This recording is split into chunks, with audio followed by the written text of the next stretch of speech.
Hello everybody, welcome to another hair-raising, fun-filled, expeditious episode of Radiorama, where I show you how to work on radios and other obsolete electronics from the 1920s through about the 1960s. And today we have, I'm too lazy of course to look up when this was made, but my guesstimation is probably a mid-60s Magnavox. And let's see, when did they stop the civil defense stuff? I think they stopped the civil defense markings in 63. So this is post 63. So it could be anywhere from 64 to 66, somewhere on that neighborhood.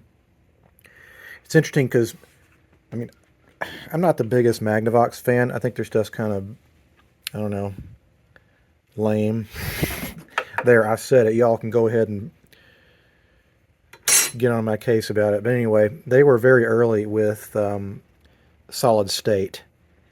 And the fact that they started making solid state stereos in the early to mid 60s, that's pretty good. This was donated along with that one, which you will have already seen because this is going to go live sometime this week. And that was a bitch, by the way. This is going to be the opposite. This one works fine. And when we brought it up and tested it, there was no hum, no nothing. I think what I might do with this guy is just take the innards out and take a look around. I definitely need to clean the pots on the tuner chassis. I believe it has... we took the back off of it and I looked like for 2 seconds. I can't remember if the amp is built into the tuner chassis or if it's got a separate amp. You start going to solid state, of course, the stuff's a lot smaller. Of course, the helicopter's flying overhead as I tried to do this. It's got the oh-so-famous Magnavox Micromatic turntable. Seems to still be turning pretty well. But there's a whole bunch of quarter... That is so freaking annoying. Every time I do one of these episodes... Anyway, I don't know where this went. I don't think it went there. Surely not. No. I don't know where this goes. But we'll find out where it goes. Maybe it's not even, maybe it doesn't even belong to this. It's not the right.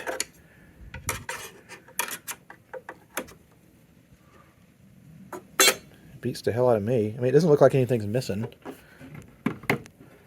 Let's see. Did it go into one of these? I kind of doubt it. Anyway, I'll shut up. I'm going to take the back off of it and we're going to look inside. Alright, here we have the innards. Serviceman. When connecting an external antenna, a jumper wire must first be added between the AM connections on the internal antenna assembly on the radio chassis and the AM terminal on the block mounted on the back. Alright, I'll take note of that. Looks like there's some loose bits in here. In fact, I noticed there's something in here that says for the switch for internal, external, or both. And here's the lever.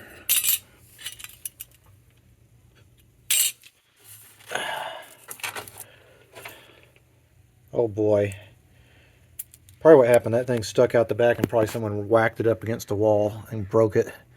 It's not a big deal, I don't really care. What else we got in here? Plastic disc, screw.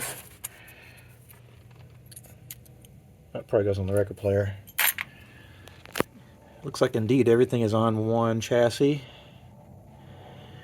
And I don't know anything about transistors. We got 4 power transistors, so that's push-pull configuration.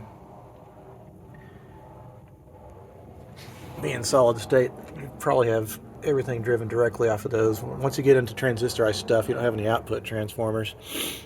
It must have been magic for people when this stuff first came out. It's so crazy different from, you know, tube stuff that had been around for a billion years. I don't like consoles from this area, especially the ones that are real persnickety with having 10,000 wires running everywhere. But luckily it looks like that. Everything is pretty well labeled here. A lot of times these labels will fade and you can't tell what goes where. And usually what I try to do is think about what is the least amount of cables that I can unplug, so I don't have a mess when I put it all back together again. But everything's duly noted here, and I'm taking a video of it, so if I destroy that, I still have documentary evidence on how to put it back together again. Alright, well, it wasn't that difficult to pull out. This is the underside. I'm really happy to see we have a ton of Nichicons. They just made really quality, good capacitors, and they're still in business. My experience with this era of Nichicons is they're fine. Don't need to screw around with them. What we got on top here is the four aforementioned transistors, of which I am not a specialist, but they say they're 39 PICs. Maybe I'll look those up later. They are probably germaniums. Here is our power transformer. Quite a little guy. This thing probably operates on low voltage. That's another contributing factor why your electrolytics can last quite a bit longer. They're not getting whacked with so much current. It says the chassis was manufactured March of 1965. This is pretty new compared to what I mostly work on. This is like at the tail end of stuff that I'll even look at. Again, to me, this looks modern, like especially considering all the crap I usually work on. It wasn't easy to get off. It actually, I thought it was going to come out through the top, but it's bolted to the sides of the inside of the cabinet. So you have to hold it while you're releasing it. When I put it back together, I'll probably set the cabinet on its side. But what I'm going to do is I'm going to proceed to clean the dust bunnies off, and I want to clean all the controls. There's a lot of them. And I also want to lubricate the this weighted tuning mechanism along with all the other pulleys. I'm going to run an audio input using the existing tape player inputs. We've got extras here. It looked like on the top there was options to add audio inputs from television and a few other things, but they're not used. This is probably our hum. Actually, I don't know anything about transistorized stuff. Do they need hum controls for solid state? Taking a look at the underside of this one electrolytic. I see zero swelling. Again, this is probably low voltage here. We're talking probably under 100 volts or maybe even not that. Yeah, 30 volts. That's not nothing. So, these electrolytics lead a comparatively easier life than their higher voltage brethren. So let me get this stuff out of the way and get out my cleaners and stuff. We're going to clean all the dust bunnies and stuff off of that. And then I want to turn it upside down and get all the volume and control and tone pots and stuff. We're also going to oil the tuning mechanism. Guessing there must be two. Curious how FM tunes. Maybe it's got this is probably AM up here.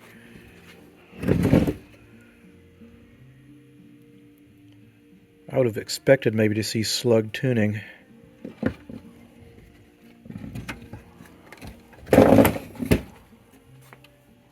Looks like actually these two condensers are ganged together. Your FM tuning condenser is going to be tiny, like it's probably like that big. Anyway, I'll start yapping. This is not going to be a super long project, as you can tell. I'm not going to really do any recapping here. I have pretty good faith that our caps are actually just fine. Alright, so I cleaned up the front face, oiled the bearings for this guy, so this is tuning a lot easier. Now it's time to clean all the volume pots. We have double stacked, three double stacked pots. That's for right and left channels, obviously. I'm just going to flood these guys with cleaner. Don't be afraid to use a ton of cleaner. It's just going to drain out of there anyway. Alright. You want to come in and make sure and wiggle everything around and get it worked in real good.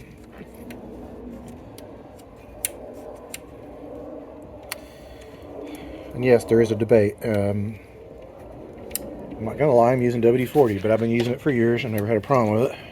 It's pretty much just kerosene. So it's pretty inert. I've been doing this for probably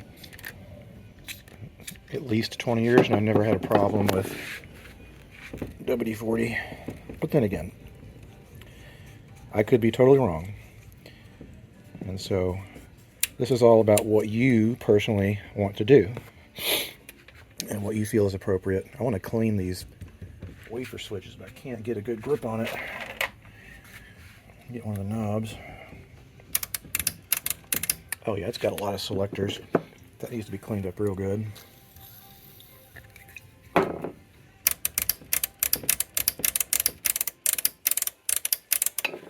gonna flip it over and let that stuff drain out. I think what I want to do now is take the record player out. And I want to clean this cabinet up. Speaking of which, don't you love mid-century American stuff where they try to imitate other cultures? Like, this is, quote-unquote, probably emulating some sort of generic Asian style. I'm not sure if they quite pulled it off.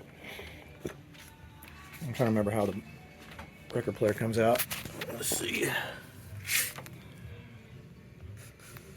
Oh, it's just these snappy floppy things. Cake, not a problem. You just see if I can do this one-handed. Ah, fuck. Well, you just flip it over like this, and then you can pull it out. All right, well, that pulled right out. Easy as apple pie, despite my earlier grumblings. And it looks like it's in really nice, clean condition. Everything, the changer mech is moving freely. The motor, it's got good, fresh-looking rubber motor mounts. It's like a handful. Sound like saying rubber baby bumpers or something. We'll take a look at this later. I've got good feelings about this. I think it'll probably be okay. But now that I've cleared all the innards out of this thing, and it's so dark and I can't see what I'm doing, I'm going to take it outside and start cleaning it up and working on it. All right, the first thing it is, I wiped everything down with just a damp cloth. This is a really dark finish. So I'm going to use Walnut Old English. And we're just going to rub that into the finish. And what that'll do is it'll kind of, it's got stain and some other crap in it. I don't know what it's made out of, but whatever it does, it works. And it goes in and fills in all of the microscopic scratches and abrasions. And you want to put it on there good and thick, because you want it to kind of soak in to all those little scratches and stuff to make sure that it fills in the color. Now we're going to go over this when it's done, when we've sealed all those cracks up, with Carnauba paste wax, which I use on just about anything. It's got an old wood finish on it that has some sheen left, which this certainly does. I think they were going for that kind of a black lacquer kind of appearance. So this should have looked pretty shiny from the factory. So that's what we're going to try to do. It's important to get all the little details. You know, take your time. Come on now. Turn, close. There we go. Probably a little more, but you get the idea. We're going to go over this whole thing with that. I have to say the cabinet really cleaned up. Anyway, it looks all even and everything. And of course, you know, I want to soak this with Old English for quite a while. I'm going to let it sit here, marinate. And in the meantime, I'm going to start working on the record player, which I think will only need a generalized cleaning. To do that, you want to remove this C-clip here. That pushes off, and you can lift this whole platter up. I'm going to check out the condition of the friction wheel and hope that it's not all hardened and solidified up. Alright, the rubber's in good shape. You can see here it's still flexible, supple. The motor's still got quite a bit of spin left on it. Check out the changer mechanism to see how easily it turns.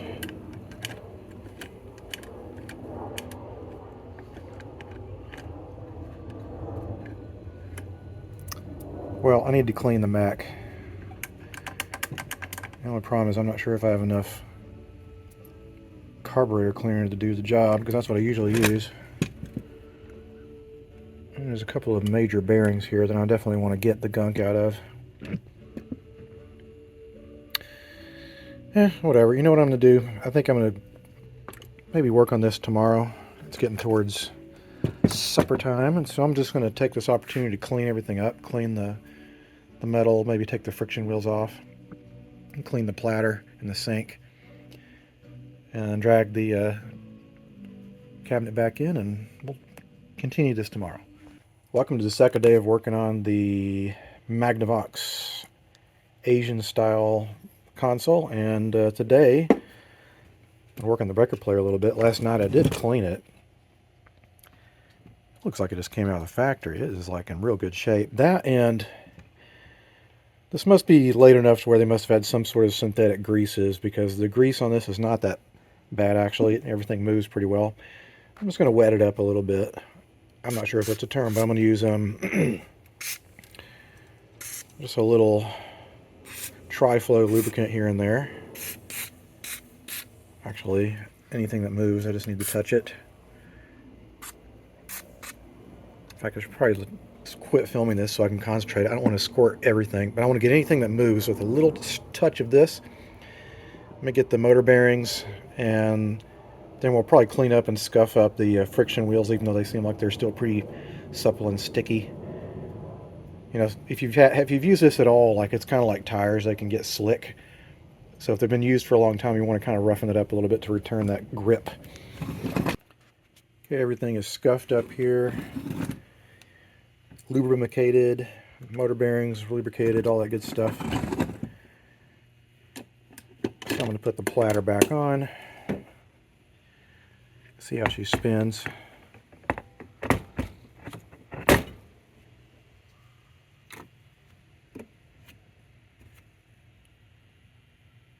Wow. That's about the most silent record player I've ever heard, except for maybe, of course, something like a direct drive.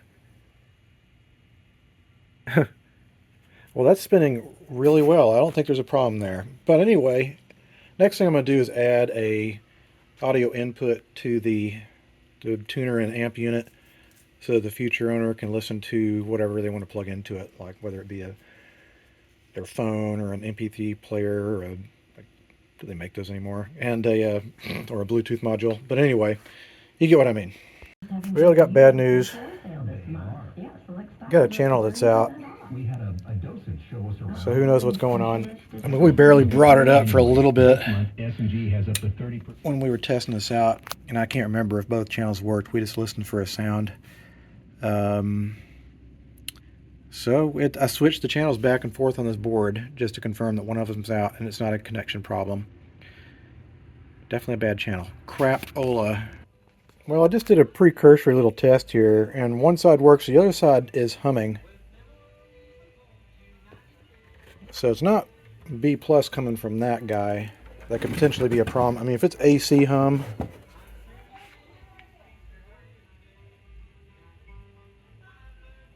could have been one of these guys. Where'd these guys go? As you can tell, I know jack shit about solid state stuff, so I know that I sound like a total fucking moron. 200 microfarads, 20 volts. It's probably the same there. I don't know if I have anything that big in microfarad, but I'll go look. Well, I don't have those values, so I'm going to have to go to the museum tomorrow. Excuse me, I mean Crazy Uncle Al's. So I'll get, I don't know, I've got quite a few of those 200 microfarad caps. I at least want to place these guys. We also have this board here.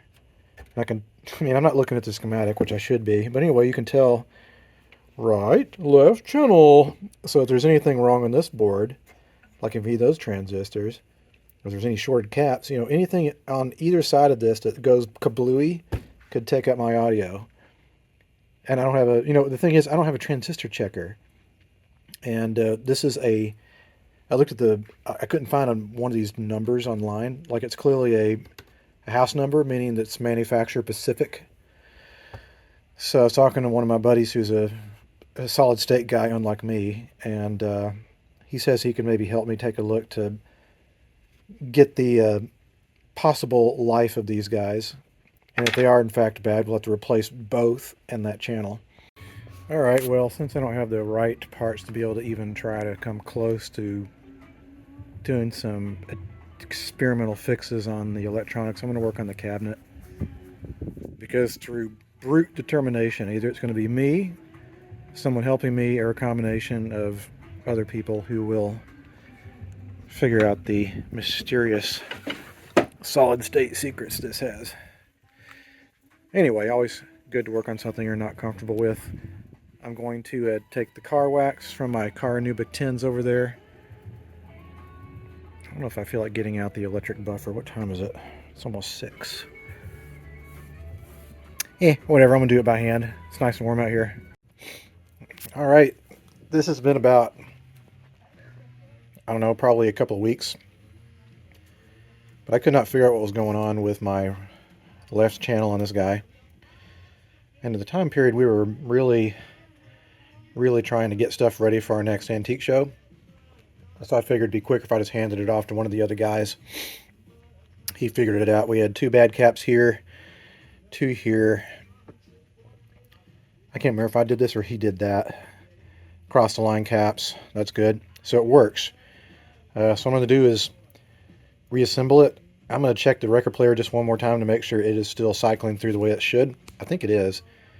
And then we'll do some assembly and some testing. Alright, well, I put it back together again. It seems to be working quite well. Right now I'm running my Bluetooth input through the tape option.